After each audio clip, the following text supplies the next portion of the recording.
What's up, everybody? Welcome back to another video from the 10-7 MMA show. And today I wanted to make a video that may have gone under the radar for a lot of folks.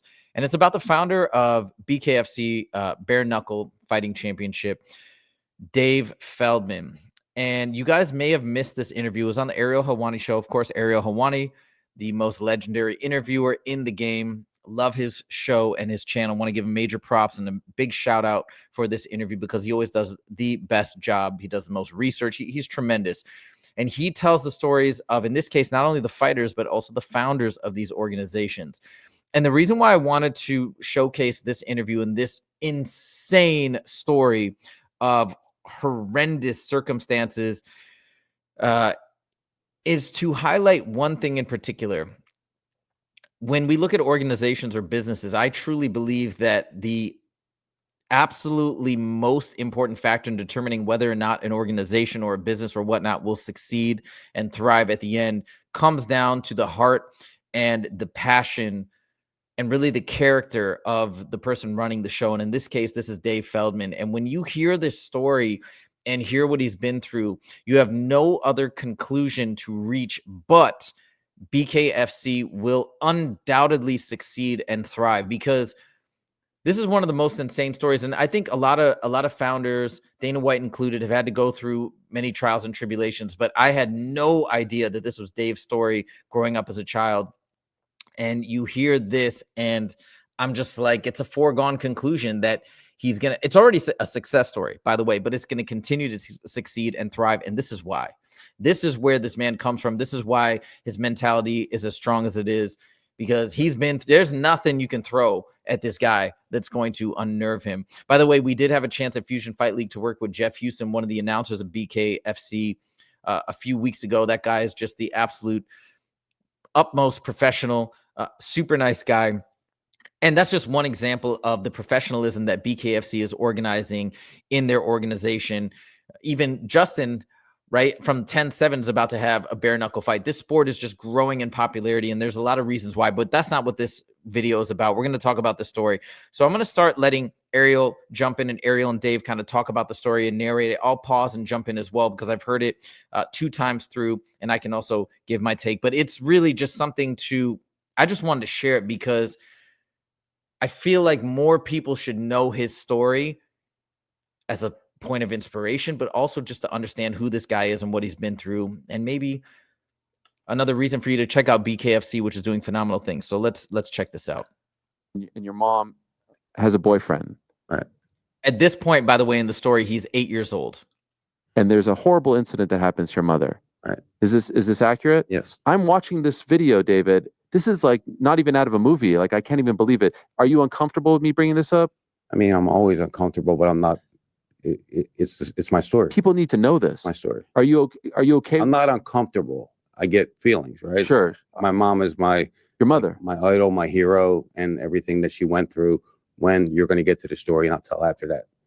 I'd almost rather you tell the story, but if you want me to recap it real, okay. So this is what I gathered. I didn't. Okay, so I'm watching this and I'm like, this has got to be made up because it's so mind blowing. In short, your parents divorce, and what I gather from the interview or the video is that your mom is dating a guy who is very abusive towards her, and there's a horrible incident where eventually he injures her to the point where she becomes a paraplegic. Quadriplegic. So let me jump in here. So what essentially happens, and I'll retell this part of the story, is this gentleman who was dating his mom, and I might be getting some of the timings wrong, so forgive me, but I'm going to do my best to recap it.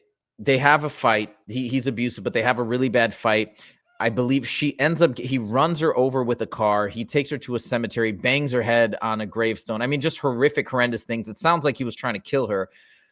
And she goes through these super traumatizing injuries, but she survives. And then she becomes a quadriplegic. So she's relegated to a wheelchair for the rest of her life. Horrendous. And he's going through this at 8 years old in the midst of his parents splitting up. He also goes on to talk about the fact that he doesn't have the best relationship with his father. He does say, my father was a great guy. He was a fighter. He was amazing. We just butted heads. And I mean, I get that. These relationships exist in families all the time. It doesn't necessarily mean his father was a bad guy, but maybe they just didn't get along.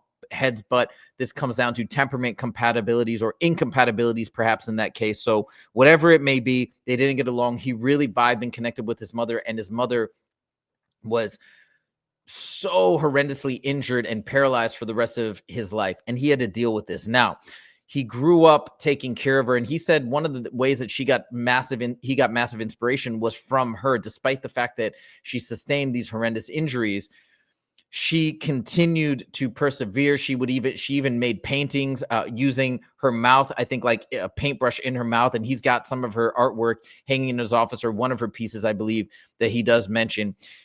He goes through this. Now, listen to this. This is where the story gets wild. Of course, he tried at one point to track this guy down as he started to get older, was unable to do so, always remembered his name. And then by a chance encounter at a bar, I'm kind of narrating the entire story. It's just the way that it goes back and forth. I felt like it's a little bit easier for me to restate it and retell it. So I'm thinking about this in real time. I was planning to have more of it be narrated. But anyways, he's working in a bar and he meets a girl, and he even says in the story, man, she was kind of cute. We were talking a little bit and I heard her last name, and the last name was the same as this guy who had done this to his mom years ago. I think at this time he's 32. I might be getting the numbers a little bit wrong. So this is 24 years later, and he befriends her. They talk a little bit more, and then he says, hey, do you know this guy? She's like, oh yeah, that's my uncle. He's like, oh yeah, I heard he left town and moved away. She's like, no, he didn't leave town. He lives right down the block at this area. So he gets the address and he takes a gun and he goes and he finds this guy and he confronts him. And he said through the confrontation, he knew that it was the same guy, and he knew that he had done this to his mother 24 years ago. And his original plan was to go in and to kill this guy. And he almost did, but he stopped short. He stopped himself from doing so, which he said he's very grateful that he did, because he would have gone to prison for sure. But instead, what does he do is he clipped the guy's Achilles. So, you know, the little part on the back of your leg, that tendon, he clipped both of them. And he said, you'll never walk again. And he walks out and leaves the guy. And just, it's the most insane story you could ever hear. But just imagine all the horrendous things he went through. The parent that he was closest with, that he basically looked up to his entire life, she had to go through this horrendous thing. And he endured all this pain and hardship and went through that and remembered this guy's name for years and years, and then eventually had his moment to go out and exact 100% revenge, and still held himself back from killing this guy. Imagine being in that position. How many of us would be able to hold ourselves back after going through all that pain and trauma that he's still dealing with? And he had the wherewithal and the strength to stop himself from killing the guy, but then exacts revenge in this other way and then steps away.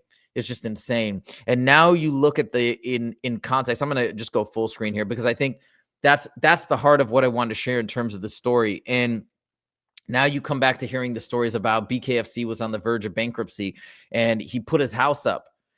He took out, I think, a second mortgage on his home to fund the organization. But now in this context, you understand this is nothing compared to what he's been through.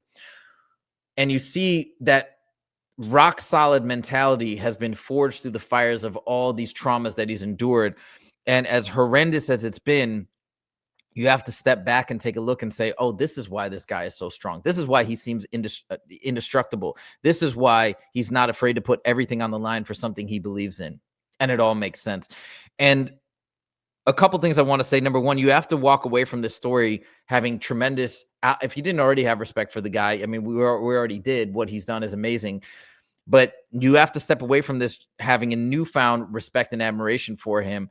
And as I said at the beginning of the show, when we're looking at organizations, startups, companies, I think it's imperative that we look at the people behind the companies more than anything. It's not about the ideas. It's not about the infrastructure. It's about the people. But most importantly, it's about the founder and the person who is in control of everything, and how dedicated and passionate and resilient they are. And you can now see the person behind the wheel is indestructible. and why he's indestructible.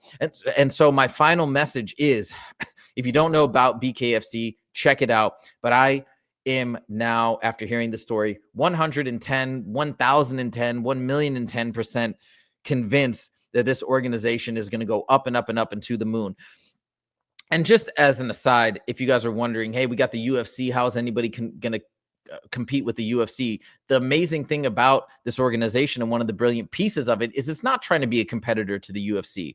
It's trying to be carving out its complete own niche. It's not mixed martial arts, it's bare knuckle boxing, which is different also from boxing as well. Very different, because we have grappling, and it's a different skill set. It's a lot of different strategies that are involved, and a totally different fight. Way more exciting fight than boxing fights, if I do say so myself, with the caveat that I'm not really a big boxing fan. But man, way more. Me and Justin saw one of the most incredible bare knuckle matches with the last Fusion Fight League that event that we were commentating back in December. So anyways, I just wanted to take a moment to shine the spotlight on Dave Feldman. What a legend, what a hero.